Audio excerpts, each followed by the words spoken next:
In addition to the German TDs that are in the 8.9 patch update for World of Tanks, there's also 3 new premium tanks available that will start when the patch is released. 1 Chinese, 1 Japanese, and 1 Soviet. The Japanese tank is actually the newcomer to the group, and it comes in at a Tier 5 medium tank. It features a pretty predominant gun here at a 75mm stature. It has a pretty decent rate of fire of 12 rounds per minute, and it has a relatively alright pin and damage. These two values are 124 for the pin and 125 for the damage on average, and so for its tier, this is actually not a bad combination combined with its quick rate of fire. Now, its aim time and accuracy are a little lacking, 2.3 seconds for its aim time, and then 0.37 for its accuracy at 100 meters. So it's a little on the inaccurate side, but overall not too bad. In the game that I played it in, it was actually a fairly fun tank. I was able to drive around, get some angles, and shoot through a bunch of different targets. But then again, I was also only playing against other Shinukais, so it wasn't exactly a fair fight where I was playing against all sorts of tier 5s, but from what I was looking at, it seems to be able to penetrate most armor without any sort of a problem, and the DPS is relatively fine. The tank itself has relatively decent hit points at 480, with a front armor of 50 for the hull and 75 for the turret, and then fairly weaker on the sides and rear. The turret is the strong point on this tank, being 75, 50, and 50, as opposed to 50, 25, and 20 for the hull. The speed on this tank is not too bad at 30, I believe that's 38.8 kilometers per hour as its limit, and it does have a relatively quick turn time, with its traverse being 30 for the turret, and then the whole traverse being, if I can find it here, which I can't, but I remember when I was playing around with it, it was not bad at all. So, view range is nominal at best at 350, so overall, it was a pretty fun premium tank, a nice little tier 5 that actually can be fairly effective. Much better than the T14, probably a trade-off with the Churchill 3 if you were to look at tier 5s that you can compare it to. The next tank of the lot for the premiums is an interesting little combination at a tier 6 light tank. It is a Chinese Type 64, so it'll be competing against the Type 62 in terms of its slot in your garage, featuring relatively the same tier, but also both are a light tank. The Type 64 is an interesting mix of a Hellcat turret and an M4142 hull. So it's 2 different parts of tanks we've already seen before, just stuffed together. The gun on this tank is actually, I believe, the same gun that the Hellcat gets, if not a little weak. No, it's a little bit weaker version of it, as it is a 76mm, so it might be the 76mm that is mountable onto the Hellcat, but it fires at 18.18 rounds per minute. It does an average penetration of 128 and has an average damage of 115, so it's not nearly as strong as you'd hope, but for a light tank it should do relatively well. At a tier 6 it might be a little bit of a struggle. You might have to load up some premiums if you're going to be going against different tanks, especially at higher tiers being a light tank, but for an arty hunter and a flanker and a counter scout, this thing should do pretty well. But I'm sure it has many other uses, I just didn't get the opportunity to test them out. Now, the tank itself does have a relatively high engine power at 500 and a really great speed limit of 72. That is going to be its nice little saving grace, is its speed, as you can get from all different corners of the map really quickly and be able to either escape some sort of trap or get around major flanks and get in behind the lines where it will do its best work. It has 580 hit points in its pool, and pretty much no armor with which to speak of. 25 in the front and then 12 on the rear. So don't expect to be able to bounce any shots with this thing. This primarily relies on its hit point pool to keep it alive, and in between also its speed to get around where it needs to be. The last of the premium tanks is the medium Soviet tank, the T-4485, coming in at a tier 7 medium slot. This tank is a combination of both the T-44, that is a tier 8 tank that we've all come to know and love and or despise depending on your opinion of it, and also mounted with the 85mm ZIS, what is this thing, the ZIS S53. That's a brand new one. Now, this combination, or a similar sort, used to be available way back in the day when the stock gun for the 44 actually was a 76mm then upgradable to an 85, and then upgradable to a 100mm. I haven't played the actual T-44 in quite a while, as I've moved on a long time ago from it, but I don't know if that's changed or not, but that's what it used to be, is the 85 is actually an upgrade to the T-44. Historically, though, the T-44 was equipped with a 76mm ZIS 5 gun, if I'm not mistaken, so it's nice to see that they have somewhat of a hybrid here, as it's a definitely a little bit of a combination tank. Now, this tank itself, the gun on it fires at a relatively respectable 12.5 rounds per minute, but its penetration is 126, and its damage is 160. So you're going to be doing alright for that tier, but you're definitely not going to be standing out. You're doing pretty much what you've seen capable of from the tier below it. So hopefully this thing does get preferential matchmaking. I didn't get a chance to look at the details of that one, but the one nice thing about this tank is its hit point pool. It has 1,150 hit points, which certainly keeps it alive throughout the course of the battle, and its armor on it isn't too bad. Your front and side armor on this tank is 75 on the hull, and then the turret has 115 and 90 for the front and the side. So depending on what you're facing, that armor is actually moderately decent. But again, at a tier 6 and tier 7 standpoint, it might struggle a little depending on what you're seeing. You just really have to play this one safe. This certainly is a brawler tank. It really can't engage at long range, but it is a fun tank to play nonetheless. And like I said, I would imagine that this thing has priority matchmaking and can do quite well if it does.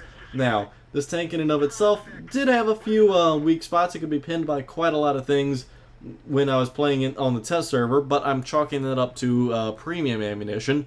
In the actual gameplay, I can foresee it having its moments where it can bounce, but also taking shells. Again, the armor is respectable, but it's by no means any sort of a armor you can rely on. The tank is relatively fast, though, cruising at about 50 kilometers an hour and having a pretty good turn rate at 56 degrees per second. So the nice thing about this tank is it's going to be able to circle strafe around people. That's the one thing about this tank that's really going to set it apart and make it a very good medium, is the fact that you're going to be able to circle strafe targets, probably outturn their turrets with the speed and the turn rate of this tank. So using it in battle, I had a little bit of fun with it, was able to blow some stuff up and got blown up myself.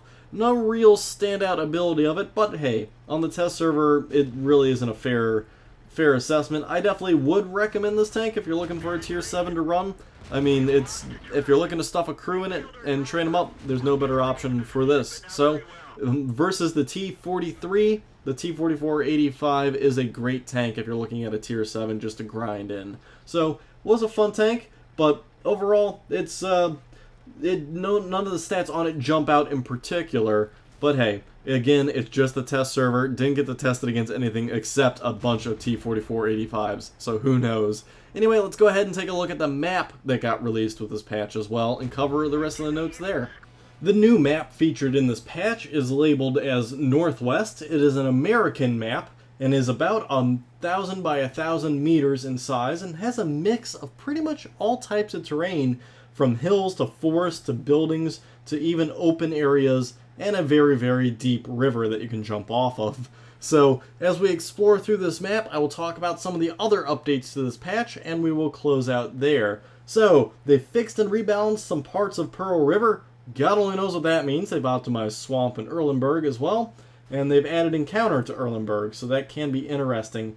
They've edited the parameters for personal ratings, so it strongly influences the battle quality of which you are seeing, and they add limited factors on cheating for indicators as well. Oh, interesting. I don't know what that means. And da-da-da-da-da. So, yeah. Anyway, due to the addition of the new German TD line, the Panzer I and the Marder 3, the Panzerjäger 1 and the Marder 2 TDs have been rebalanced. The Panther M10 has had a few new things changed around, from the inscriptions and camo to the American, because kind of it needed to be, as it was supposed to be a pseudo camouflage tank to act as American to pretend to get behind the lines. They added the 88 to the stock turret of the VK-3001P, They've changed around the armor and balancing of the Panzer. What was this? The Panzer 5-4 and the Alpha vehicle. So that one people might have seen around here. What else is in here? They've rebalanced a bunch of SPGs. They didn't state what the rebalancing is, but they slightly improved the characteristics.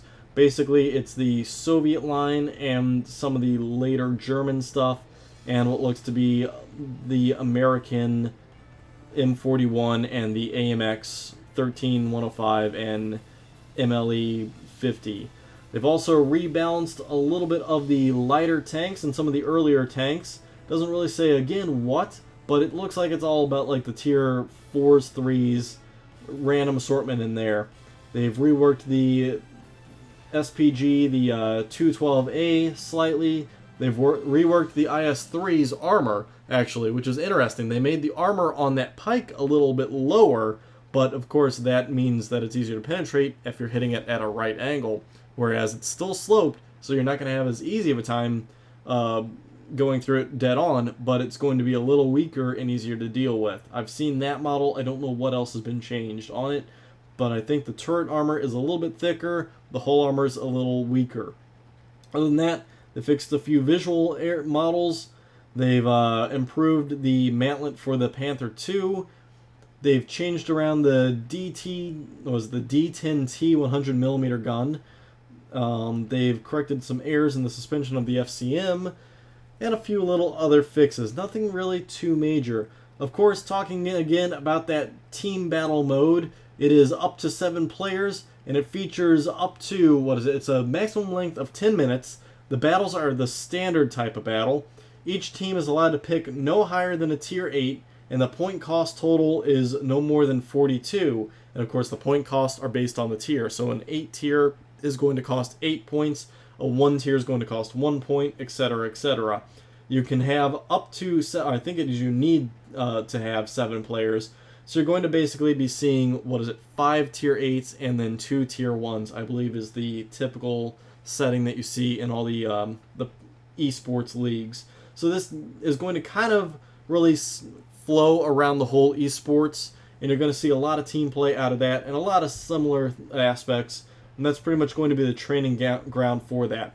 This fits somewhere in between the platoon battle and the company battle, but is more or less focused on that 7-man specialized team. So it's going to be kind of cool. You kind of create your own, and then it match makes you up against other people that have a very similar rating across their team battle there. So it's going to be a little bit better matches rather than the more randomized that you see. So that'll be an interesting new game mode, and if you're into the esports scene, that'll be perfect for you, being able to get into it.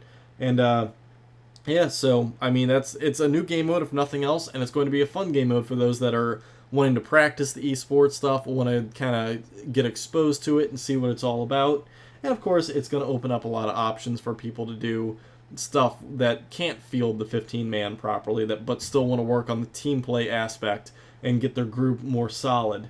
Some other interesting things is that they removed the rule for heat shells that excludes ricochets if the shell caliber exceeds the armor thickness in 3 or more times. I don't understand what that means. The deflection angle for heat has now changed from 80 to 85 degrees, so that's an interesting little bit there. They made it a little bit harder to get that deflection. They've changed the descriptions for some achievements. They have the battle result window that shows damage upon spotting has been damage dealt with your assistance.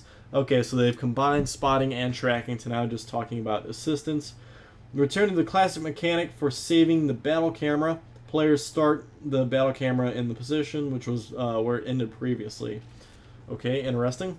All types of reticle. Oh, yes. So, a really cool thing is they finally caught on, and they've added the reload time onto all the reticles. Of course, it doesn't come across in the replays of all the footage, but during the actual game, you do see the actual the time for your reload, finally. So they took that hint from Jimbo's, which is cool that it's finally in there. So I'm really excited they actually put that in there. They're starting to learn again from the patch and the mods that have been out there. So that's really awesome that they're doing that. They let's see what else is in here. Fix some more bugs with the I wonder if they fix the camera locking whenever you get stuck if you're zoomed in. I don't really see too much else in here that is of high importance. Trying to read across these as I go, and it doesn't look like there's much of anything else that is super important. So there you have it. That will actually cover the patch. I will put the patch notes and the link to the download so you can test it on your own in the description down below. Now, of course, all these patch information is subject to change based upon when the different updates come out for the patch. So what I say in this video can change based upon update 2 and 3 before it actually gets released. I would expect that this patch should come out probably early or mid or late November. So let's just say in the November time frame. I do not expect it to come out before Halloween by any means. Now, I hope you guys have enjoyed this episode. I hope I covered pretty much everything. I probably will split this in two, so you guys probably won't even notice that, as it's going on about 35 minutes. Anyway, thank you for guys tuning in to this video, and I hope to catch you guys in any of my future videos. Thanks guys, and I'll see you then.